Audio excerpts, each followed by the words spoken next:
Si pensamos por un momento en una hilera kilométrica de fichas de dominó, una de estas estructuras complejísimas, construidas a lo largo de 15 horas pieza a pieza con una precisión milimétrica. Pues hoy, en este análisis a fondo, nos toca ver exactamente cómo cae esa primera ficha de la secuencia final. Y cómo inevitablemente todo ese inmenso universo se derrumba, claro. Eso es. Bienvenidos a un nuevo análisis a fondo. Hoy vamos a sumergirnos en nuestra fuente principal, que es el extenso artículo de Wikipedia sobre Götterdämmerung, o el ocaso de los dioses. Que es la última parte, el cierre titánico de la tetralogía de El Anillo del Nibelungo, de Richard Wagner, estrenada ya por 1876. Exacto. Y nuestra misión aquí es, desentrañar cómo funciona la maquinaria de una de las obras teatrales más masivas que se han creado jamás. Y lo vamos a hacer sin abrumarnos con detalles hipertécnicos, ¿vale? Vamos a intentar entender por qué esta historia, que está llena de traiciones, pociones mágicas y fuego, tiene un impacto cultural tan bestial. Tan bestial que llegó incluso a infiltrarse en la propaganda del siglo XX, que eso es tela. Es un viaje que de verdad no da respiro. Totalmente. Y lo fascinante de analizar los textos sobre esta obra es ver cómo Wagner, no se limitó a poner un mito sobre el escenario. Él construyó un tratado brutal sobre la codicia humana, el poder y la autodestrucción. Y todo esto empieza ya desde el mismísimo título. Claro, hablemos de eso porque Götterdämmerung suena algo totalmente definitivo, ¿no? Lo es. A ver, es un calco alemán. Es una traducción directa de la antigua frase nórdica, Ragnarok, que seguro que a mucha de la audiencia le suena. Sí, lo de la batalla del fin del mundo en la mitología nórdica, ¿verdad? Exacto. Esa guerra donde el universo entero arde, se hunde en el agua y luego renace. Pero mira, lo que la fuente nos deja clarísimo es que Wagner no hace una copia literal de los textos antiguos, como la Edda poética. Él retuerce el mito a su antojo. O sea que se toma sus licencias. Muchísimas. Su apocalipsis no es solo el destino inevitable de unas deidades, sino que es la consecuencia directa de las decisiones morales, o más bien inmorales, de los individuos. El peso recae en la ambición. Y para mostrarnos eso, la obra arranca con una imagen visual que a mí me parece pura poesía macabra. Tenemos el prólogo, con estas tres figuras femeninas súper misteriosas, las Nornas, que si no me equivoco son las hijas de Erda, la diosa de la naturaleza. ¿Qué están haciendo exactamente en esta escena inicial? Pues están tejiendo. Ellas son las encargadas de hilar la cuerda del destino mientras cantan sobre el pasado, el presente y el futuro del mundo. Es un mecanismo que Wagner usa para, ponernos en contexto rápido. Ajá. Nos hablan del fuego que va a consumir el Valhalla, la fortaleza de los dioses.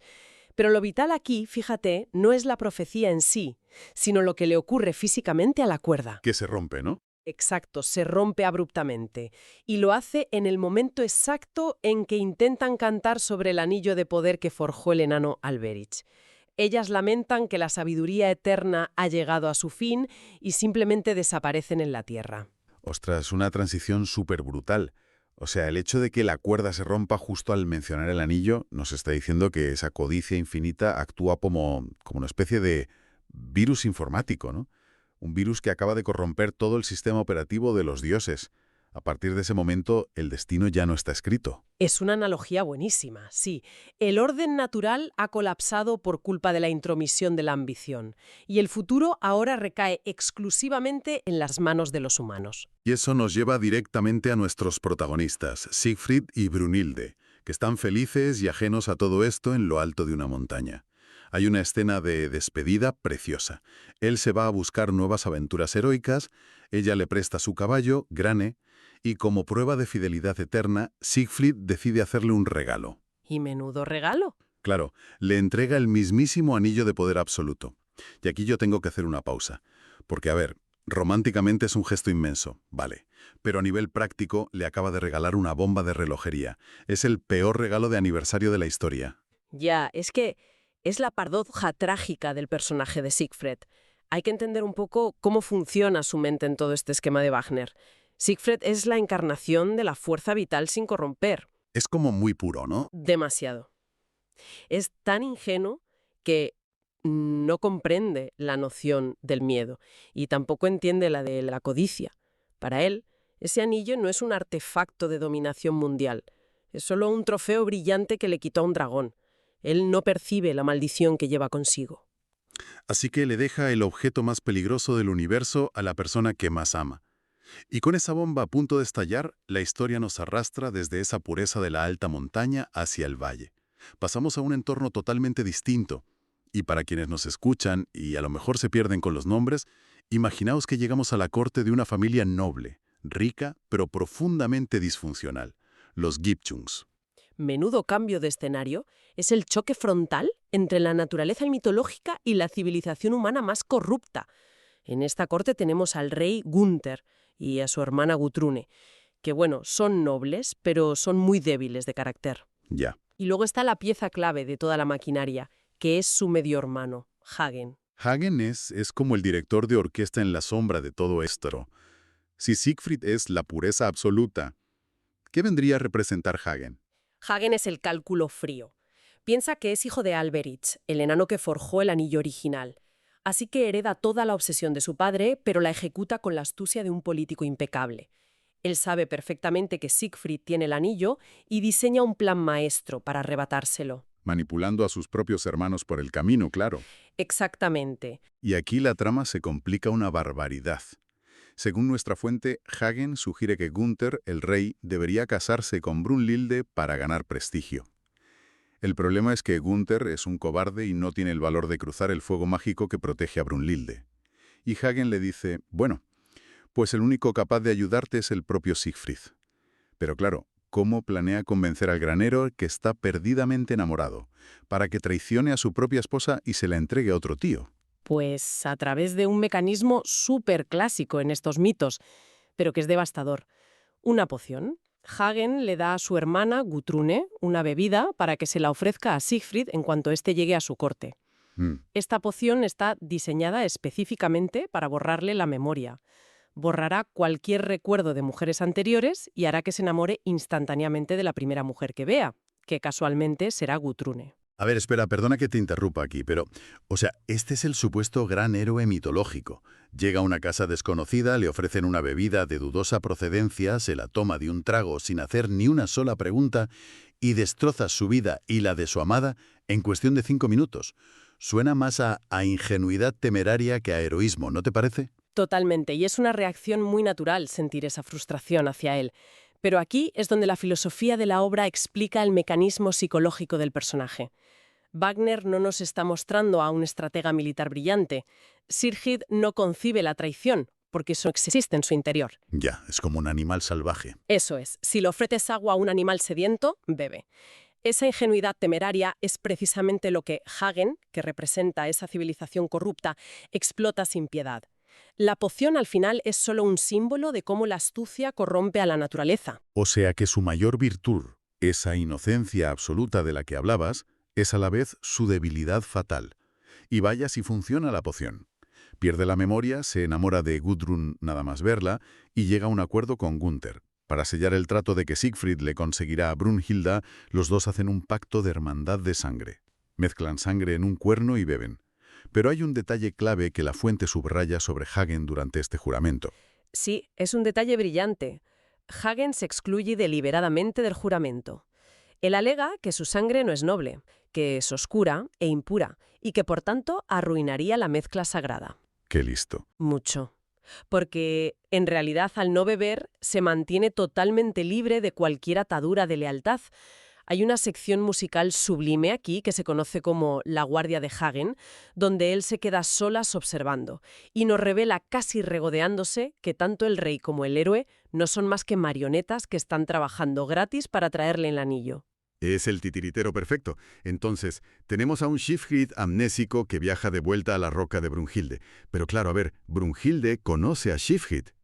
¿Cómo logra engañarla para entregarla a Gunther si ella sabe perfectamente quién es él? Pues aquí entra en juego otro artefacto mágico, el Tarnhelm. Es un yelmo que otorga el poder de cambiar de forma. Sigfrid lo usa para tomar exactamente la apariencia y la voz del rey Gunther. Cruza el fuego mágico, irrumpe en la roca ante una Brunhilde que está aterrorizada ante este supuesto desconocido y le arranca el anillo de la mano, por la fuerza. Madre mía, qué escena tan devastadora. Y nuestra fuente además detalla que, un poco antes de este ataque, Brunhilde había rechazado devolver el anillo a las deidades del río para salvar a los dioses, simplemente porque era el símbolo del amor de Siegfried. Exactamente. Ella había elegido el amor humano por encima de la salvación divina. Y la ironía aquí es cruelísima. La misma persona que le dio ese símbolo de amor es quien regresa con la cara de otro para arrebatárselo violentamente. Y para colmo, para mantener su promesa de lealtad al verdadero Gunther, Siegfried pasa la noche con ella en la cueva, pero coloca su espada, la espada Nothung, entre ambos como garantía de castidad. Es un laberinto psicológico tremendo. O sea, el choque que se nos viene encima cuando el efecto de la amnesia se cruce de bruces con la cruda realidad va a ser monumental. Y esa colisión ocurre en la siguiente fase. Las tropas se reúnen en la corte de los Gibichungs para celebrar unas bodas dobles. Gunther llega triunfalmente con Brunhilde como su flamante esposa, entre comillas, conquistada. Y al entrar en el salón, ella ve a Siegfried de pie, muy feliz, junto a Gutrune. Hay que imaginar la tensión cortándose con un cuchillo en ese instante. Brunhilde está muy confundida, pero de repente su mirada se clava en la mano de Siegfried. Ve el anillo. El mismo anillo que supuestamente Gunther le había arrebatado a la fuerza la noche anterior. Y claro, el castillo de naipes se derrumba por completo. Por completo. Toda la maquinaria del engaño queda expuesta.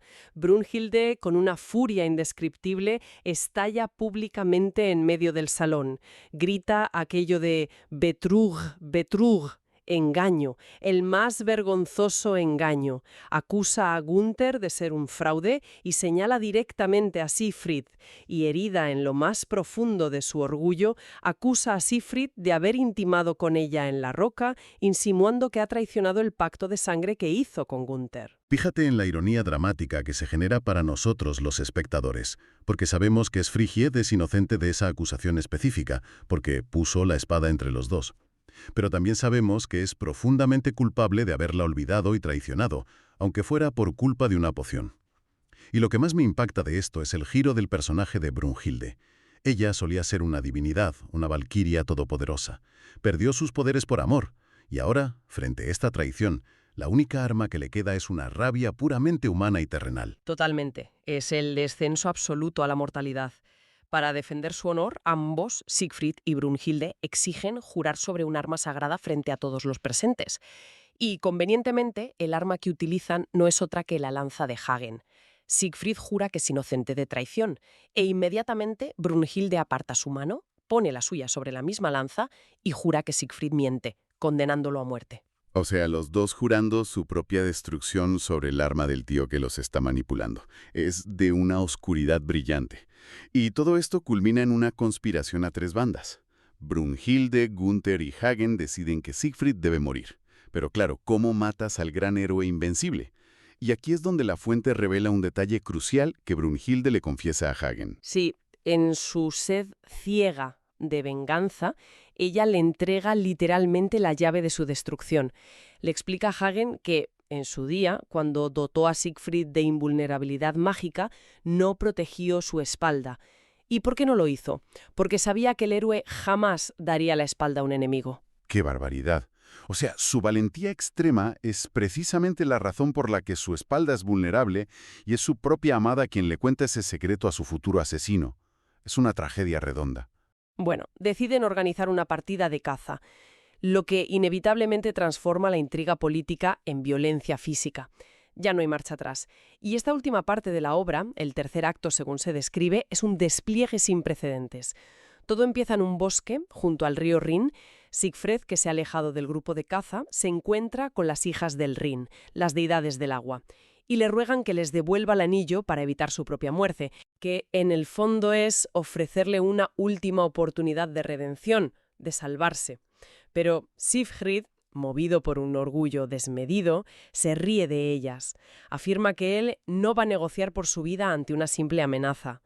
Y claro, Esa falta de miedo, que como decíamos antes es su esencia vital, sella su destino definitivo. Las deidades lo abandonan a su suerte. Y entonces se reúne de nuevo con los cazadores para descansar. Empieza a contarles alegremente, como si nada, las historias de su juventud. Y Hagen se acerca y le ofrece otra bebida. Pero entiendo que el mecanismo de esta segunda poción es exactamente lo opuesto a la primera, ¿no? Así es, funciona como un antídoto. Le devuelve la memoria de golpe. A medida que Siegfried va relatando sus aventuras a los demás, la niebla mental se disipa.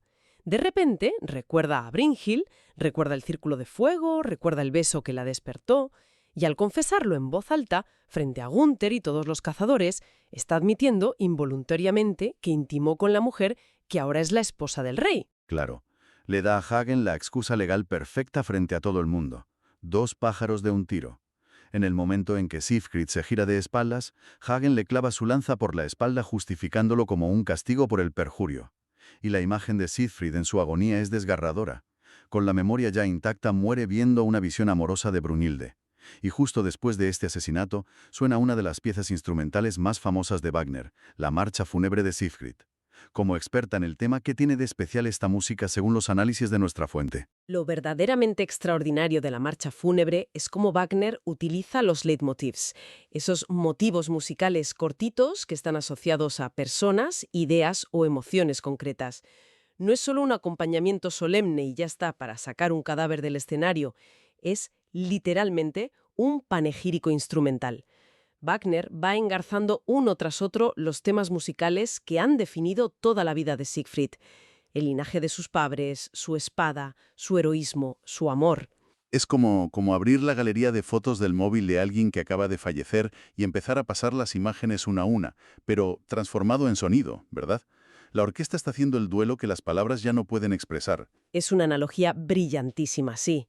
Nos obliga a escuchar todo lo que se acaba de perder. Y ese clímax musical nos lleva de vuelta al salón del Palacio de los Hibishungs para la confrontación definitiva. Ni corto ni perezoso, exige el anillo como trofeo. Gunther finalmente se planta, dice que no y se opone. Se pelean y Hagen mata a Gunther sin el menor esfuerzo. Pero cuando el asesino se acerca al cadáver de Siegfried para arrancarle el anillo del dedo, ocurre un fenómeno paranormal de esos que hielan la sangre. Ya lo creo. La mano del cadáver de Siegfried se levanta de repente en un gesto súper amenazador. Todos los presentes retroceden paralizados por el terror. Es como si el propio mito, esa fuerza pura de Siegfried, se negara a ser saqueada por la codicia de Hagen, cruzando incluso la frontera de la muerte. Un momento 100% cinematográfico, décadas antes de que existiera el cine. Y en ese silencio sepulcral que se queda, entra Brunhilde. Pero ojo, ya no es la mujer herida, rencorosa y furiosa de la boda. La fuente detalla que llega totalmente transfigurada. Ha hablado con las deidades del río por el camino, ha comprendido la existencia de la poción, ha visto toda la manipulación de Hagen, entiende toda la verdad y asume su papel para restaurar el orden cósmico. Ella decide que todo debe terminar ahí. Ordena construir una pira funeraria inmensa junto a las orillas del río. Toma el anillo de la mano de Siegfried y se dirige al cielo, a los dioses, proclamando que este sacrificio suyo expiará todas las culpas del mundo. Su acción es la redención final, pero no a través de la fuerza o las armas, sino de la renuncia voluntaria al poder. ¡Qué fuerte! Prende fuego a la pira, monta en su fiel caballo grane y cabalga directamente hacia las llamas. Y el universo responde al instante. El río Rin se desborda con una violencia inaudita y ahoga el fuego.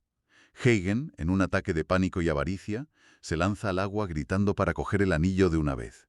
Pero las hijas del Rin lo atrapan y lo arrastran a las profundidades ahogándolo. Ellas consiguen purificar el anillo por fin y la maldición se rompe. Y mientras tanto, arriba en el cielo, se ve cómo el Valhalla entero se consume en llamas con todos los dioses dentro. Todo acaba con el motivo musical que simboliza la redención por el amor. Es el reinicio total del sistema. El análisis filosófico de la obra, que está muy influenciado por Arthur Schopenhauer, nos dice que esta aniquilación total no es una derrota pesimista, sino que es la liberación definitiva de la tiranía del deseo y la codicia. El mundo queda limpio, sumido en una paz profunda tras la destrucción. Madre mía, es monumental, de verdad. Pero claro, una onda expansiva de semejante tamaño no se iba a quedar limitada al escenario del teatro de Bayreuth en el siglo XIX. Nuestras fuentes exploran los ecos culturales e históricos de la obra. Y hay detalles que son fascinantes. Por ejemplo, el impacto puramente físico en quienes interpretan esta locura. Se menciona que el famosísimo bajo alemán Kurt Moll, que era una auténtica leyenda de la ópera, se negaba en rotundo a cantar el papel de Hagen. Y con toda la razón del mundo, el papel de Hagen requiere una técnica vocal que roza literalmente la autodestrucción. Se le exige a quien canta proyectar la voz, soltar alaridos y llamadas por encima de una orquesta gigantesca de más de 100 músicos, de una manera que puede inflamar o incluso destrozar las cuerdas vocales para siempre. Moll, siendo un cantante inmensamente capaz, priorizó la salud de su instrumento antes que enfrentarse a ese desgaste antinatural. Sí, es que hasta cantarlo es peligroso. Y más allá de la música, su huella en la filosofía europea es innegable. El filósofo Friedrich Nietzsche, que, pasó de adorar ciegamente a Wagner a odiarlo profundamente, escribió un libro titulado Götzendämmerung, que se traduce como El crepúsculo de los ídolos. Que es un juego lingüístico muy agudo por su parte. Wagner usa Götter, que significa dioses, y Nietzsche usa Götzen, que significa falsos ídolos. Es una bofetada intelectual directa al legado y al ego de Wagner. Brutal. Pero también hay un impacto en la historia real que es mucho más sombrío, ¿verdad? Nuestras fuentes referencian al historiador John Roberts, quien señala una conexión muy perturbadora entre la obra y la propaganda política del siglo XX, concretamente tras la Primera Guerra Mundial. Sí, Roberts expone cómo la poderosa imagen visual del asesinato de Siegfried sirvió de sustrato mítico para la famosa Dolch-Stolz-Legende, o la leyenda de la puñalada por la espalda. Para situarnos un poco, ¿en qué consistía esa leyenda exactamente? Pues fue una teoría de conspiración promovida por sectores militares y nacionalistas en Alemania tras perder la Primera Guerra Mundial. Sostenían que el ejército alemán en realidad nunca fue derrotado en el campo de batalla, sino que fue, entre comillas, apuñalado por la espalda por civiles traidores en la retaguardia, apuntando específicamente a políticos socialistas y a la población judía. O sea, tomaron la imagen literal de Hagen atacando a Siegfried por la espalda a traición y lo usaron como plantilla narrativa para justificar un desastre histórico propio. Y aquí quiero hacer una pausa vital. Obviamente nosotros al analizar esta fuente no tomamos partido político ni validamos en absoluto esta leyenda, que además está desmentida por la historia. Exacto. Nos limitamos a reportar lo que señala el historiador en nuestras fuentes. Eso es, pero es escalofriante observar cómo grupos políticos reales distorsionaron y sacaron de contexto un mito de ficción para alimentar el odio y la propaganda, ¿verdad? No validamos la conspiración, por supuesto, pero esto subraya algo fundamental sobre el poder del arte. Nos enseña que cuando una obra de esta magnitud se lanza al mundo, su creador pierde el control absoluto sobre cómo va a ser interpretada o usada. El arte monumental proyecta sombras monumentales, y algunas de esas sombras pueden ser secuestradas por agendas muy oscuras. Una lección aplicable a cualquier época. En fin, menudo viaje, de verdad. Si recapitulamos un poco lo que hemos extraído hoy de estas fuentes, hemos pasado de ver cómo se rompía la cuerda del destino en manos de las diosas a sumergirnos en un enredo de amnesias, manipulaciones y traiciones dinásticas asombrosas. Hemos visto a la ambición destruir el mundo literal y figuradamente, y finalmente cómo el sacrificio y la renuncia al poder conseguían purificar el universo. Entender esta maquinaria no es solo un capricho musical para eruditos, es ver las entrañas de arquetipos humanos que, querramos o no, siguen operando hoy en día en nuestra cultura y nuestra política. Sin duda alguna.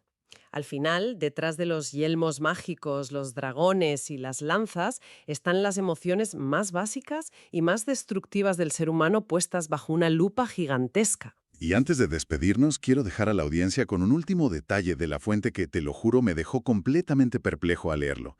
Es un giro lingüístico que cambia todo el tono de lo que acabamos de hablar. A ver, te escucho. Volvemos al título de la obra. Hemos dicho que Götterdämmerung significa el ocaso o el crepúsculo de los dioses, y que esto se traduce del término nórdico de la Edda prosaica que es Ragnarokr, que significa exactamente eso, crepúsculo. Pero resulta que en los textos todavía más antiguos, en la Edda poética original, la palabra original no era esa, era Ragnarok, sin la R final ni la K extra. Vale, ¿y cuál es la diferencia fundamental ahí? Que Ragnarok se traduce como el destino de los dioses o la condena de los dioses. No hay luz, no hay crepúsculo por ningún lado. Es destino puro y duro. Los académicos actuales creen que el término Ragnaröker, el del crepúsculo, fue en realidad una confusión del historiador medieval Snorri Sturluson, o a lo mejor una licencia poética suya, donde mezcló la palabra rock, que significa destino, con rocker, que significa oscuridad o crepúsculo. ¡Ostras! ¡Qué hallazgo tan revelador! Así que dejo a quienes nos escuchan con esta reflexión final, para que le den vueltas. Toda esta atmósfera melancólica, esa idea romántica y oscura del crepúsculo, de ver la luz de un mundo desvanecerse lentamente, todo eso, toda esa estética que define el cierre de la obra más épica del siglo XIX, es posible que exista simplemente por un pequeño error fonético, por una mala traducción de un erudito ocurrida cientos de años antes. A veces exigimos que nuestras historias más grandiosas sean inmaculadas y perfectas, pero la realidad es que nuestras narrativas, aquellas que explican el mismísimo fin del universo, a veces están cimentadas en la humanidad más falible. Una traducción dudosa, una poción bebida en el momento equivocado, una decisión tomada por miedo. Todo puede ser producto de un inmenso error. Pero la música, como el fuego de Brunilde, tiene el poder de purificarlo todo.